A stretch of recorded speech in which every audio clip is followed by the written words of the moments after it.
안녕하세요. 청개구리입니다. 여러분의 부동산 투자 시간을 줄여드리는 부동산 이슈 5분 브리핑 시간입니다.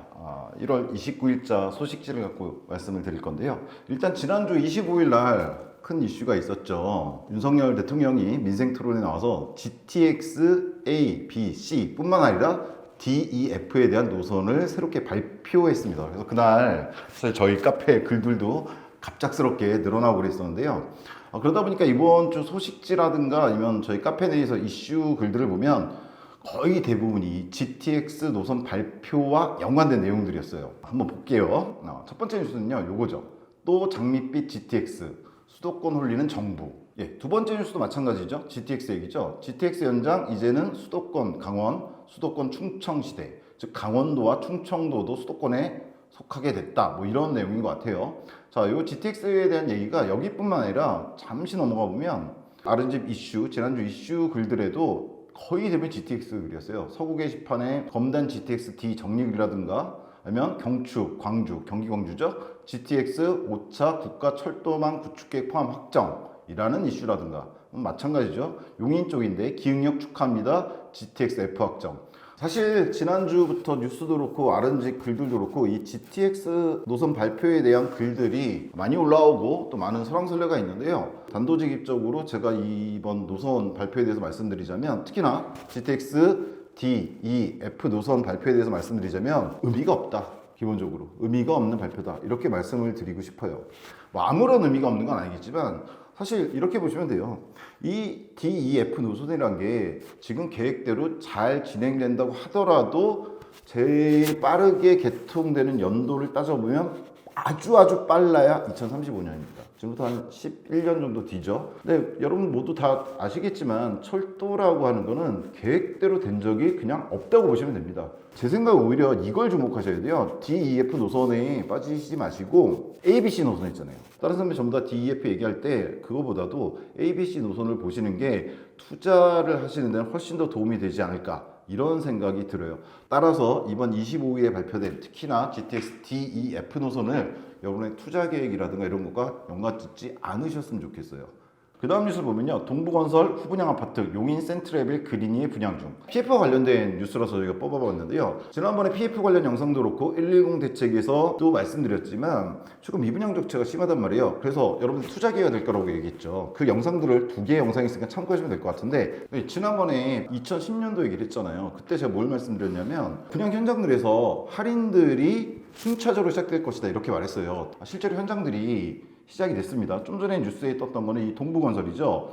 얘 같은 경우에는 지금 잔금을 갖다가 2억 5천 정도 상당의 잔금을 2년 유예해 준다. 이런 얘기가 나왔고요. 아직은 현장들 몇몇 개에 불과한데 앞으로 지속적으로 이 현상들이 벌어질 겁니다. 왜냐하면 PF 문제가 지금 4월 총선도 있기 때문에 잠시 덮어둔 거라 그랬잖아요. 태양 하나 갖고. 근데 최근에 뉴스들 보면은 어차피 정리하고 넘어가야 되는 얘기가 계속 나오고 있어요. 지난번에 말씀드린 것처럼.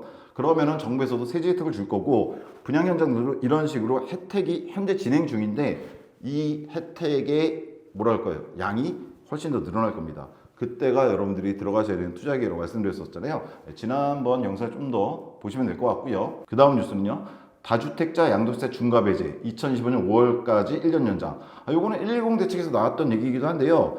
좀 전에 말씀드렸던 얘기하고 연관이 됩니다. 정부에서 계속해서 세법을 시행령 같은 경우는 빨리빨리 개정을 시키고 있어요. 얘는 이제 세법 시행령 관련인데 즉 중과 배제라든가 취득세, 양도세 이런 것들에 대해서 중과를 배제하고 사실 이게 어디까지 간다고요? 완전 배제까지 갈 수가 있습니다. 다만 그게 지금 도입 부분이다. 110 대책에 이어서 다시 한번 보여주는 뉴스다. 즉 요 두 개가 좀 더 진행이 될 때 그때가 투자 포인트다 이렇게 보시면 됩니다. 자, 마찬가지죠. PF 얘기입니다. 신세계건설 유동성 숨통 텄지만 미분양 자체가 변수다.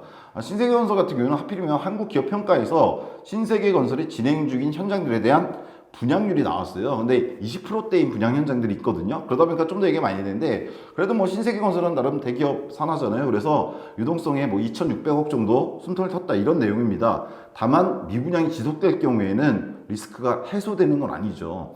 따라서 좀 전에 뉴스에도 보여드렸지만 대구에 있는 현장들 같은 경우에 공매로 넘어간 경우도 있고 아마 다른 현장들도 아마 지금 할인을 할 것 같은데 그런 부분들이 진행되고 있다 이렇게 보시면 될 것 같고요. 마찬가지죠. 풍전도가 건설업계 총선 이후 부도 쓰나미 오나 예, 지금 현재 일단 4월 총선이 있기 때문에 총선 이전에 이걸 터뜨리기 조금 힘들죠. 아무래도 어느 정권이 마찬가지일 겁니다. 따라서 4월 이후에 PF 부실 현장들에 대한 정리가 2010년도처럼 이루어질 가능성이 있다. 이렇게 보시면 되고요. 그에 대한 건설업계들의 이제 반응들, 워크아웃에 들어가는 기업뿐 아니라 그 윗등급의 기업들의 반응을 여러분들 잘 보셔야 될 거라고 생각을 합니다. 그다음에 이거는 최근에 얘기됐던 작년 얘기죠. LH 검단 철근 누락 아파트 안전진단 따라 후속 대책 마련이라고 돼 있는데 갈등을 좀 빚고 있다는 얘기예요. 입주 예정자들은 지금 공사가 한 30% 정도 진행됐는데 일단 철근 누락이 있고 문제가 있으니까 완전 전면 재시공을 하자 이 주장하고 있고 LH는 아니다. 지금 일단 1단계로 정밀 안전 진단을 한 다음에 하자 이건데 아무래도 그 소비자 입장에서는 문제 있는 상황이 벌어졌는데 문제가 보였는데 아예 새로 시작하는 게 낫지 않냐 이렇게 말하고 있는 거고 그래서 LH는 뭐 절차를 지켜야 된다 이렇게 얘기하고 있는 것 같은데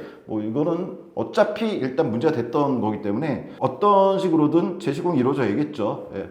소비자분들에게 좀 더 유리한 방향으로 이루어지기를 바랍니다. 그 다음에는 뭐 역시나 PF 얘기죠. 태형건설 하청업체 보호하는 발주자가 태형, 정보 숨긴 폭탄 뭐 이런 식으로 돼 있는데 이게 뭐냐면 이 PF 현장들 보면 최근에 이런 뉴스 올라오죠. 그 공사 하도급 업체들 있잖아요. 하청업체들. 태형건설이 맡고 있는 현장의 하청업체들 같은 경우에 임금을 못 받을 위험에 처해 있다.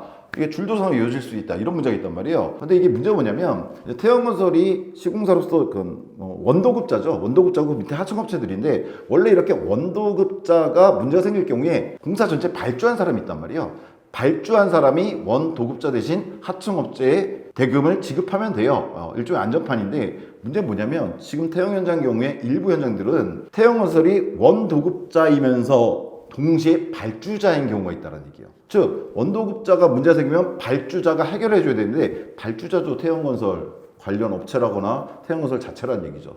그러면 이제 하도급 업체에 대한 하청업체들에 대한 임금 지급이나 이런 게 문제가 될 가능성이 있다. 근데 그런 걸 갖다가 지금 얘기를 하지 않았었다. 근데 그런 현장들이 꽤 많다. 이게 이 보도 내용입니다. 뭐 사실 태형 같은 경우에 상당히 문제가 현재 많은 것 같긴 해요. 지금 뭐 일단 워크아웃이 되긴 했는데 이런 문제들이 어떻게 변화되느냐가 사실 좀 더 문제를 심화시킬 수도 있고 뭐 안전하게 갈 수도 있는 기점이 아닌가 생각을 합니다. 좀 더 지켜봐야 될 것 같습니다. 이 문제는. 자, 그리고 이번 주 RM집 이슈, 지난주 이슈죠. 지난주 이슈들은요. 좀 전에 말씀드렸던 것처럼 대부분이 GTX 문제입니다.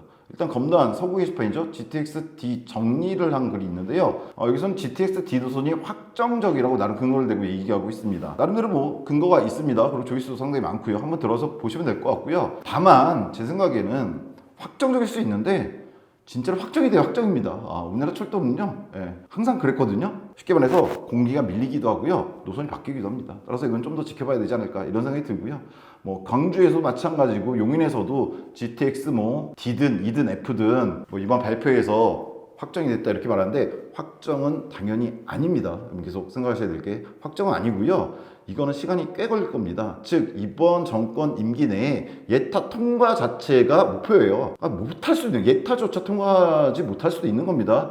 따라서 확정 축하하실 거는 아닌 것 같다. 지금 어느 지역이든 이 두 지역뿐만 아니라 이 두 지역이 지금 조회수가 많아서 한 것뿐이고요. 다른 지역도 마찬가지입니다. DEF 같은 경우에는 지금 환호를 지를 상황은 아니다.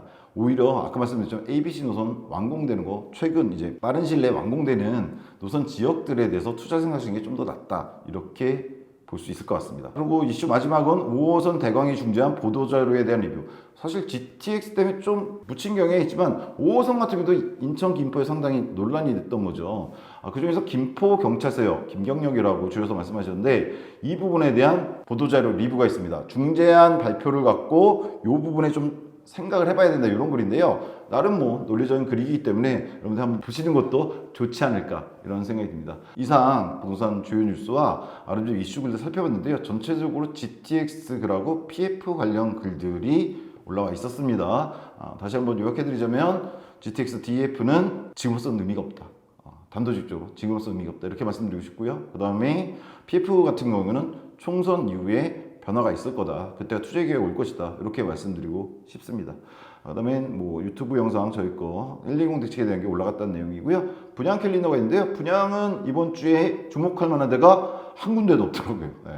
수도권에도 별로 없고요. 수도권에 뭐 경기 수원에 하나가 있는데 뭐 300세대 이하라서 특별한 의미는 없는 것 같고요. 뭐 다만 전남 광양에 더샵 광양 레이크 센텀 1순위가 시작이 되는데요. 지방 분양 시장에 어떤 흐름을 보는 데는 나름 의미는 있지 않을까 하는데 전반적으로 수도권 분양이 큰 게 없어서 이번 주에는 특별히 말씀드릴 사항은 없는 것 같습니다. 네.